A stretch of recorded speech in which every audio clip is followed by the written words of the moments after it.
Tamuka. Pandino kutanga, zandino kunga, iwe unatangwa, nachokunima. Get a story. Yeah. Babe, look at the situation pa fair. It's best to go to avoid the saso tandina care. You know that I mean it kuti nini ndokuda.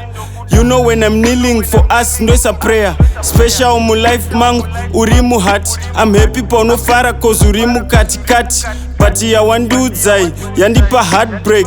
Ya wandudzai, yanditemura pakati. Honestly, it's hard just to look after me. Let alone kuzochengeta vanu 3. You know tiri broke, tesa tina pektangira. You know we'll be safe, numbu yacho kaipisa. Andina mufaro nasi handisi kufara. Mana futi nini ndomuda. Iwe neni tesa timbo kwanisa. Atina futi chekumupa. Diwe wandinoda baby. Mana futi nini ndomuda.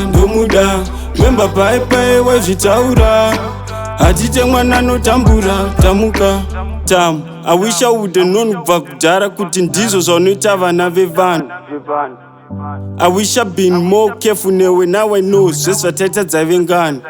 So you warned me, I gave you my heart, ndandanyura when you told me nyaya dzana junior pachakura and you fool me only with the intention yekundivhura. Love to see me naked, ndabevhura wangu ndomuchengeta zvakadaro.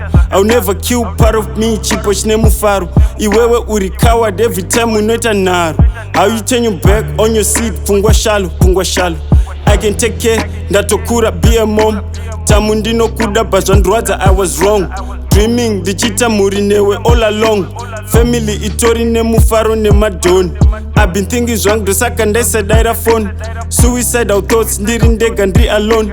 If it wasn't for the baby waisazondiona. Manje wangu inini futi mwari wanomuona. Handina mufaro nasi handisi kufara. Mana futi nini ndomuda. Iwe neni tesa timbokwanisa. Hatina futi chekumupa.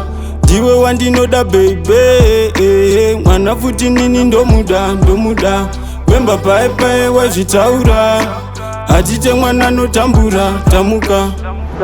I wish I would have known vakudhara kuti ndizvo zvanoita vana vevanhu. I wish I'd been more careful newe, now I know zvesvataita dzavengana.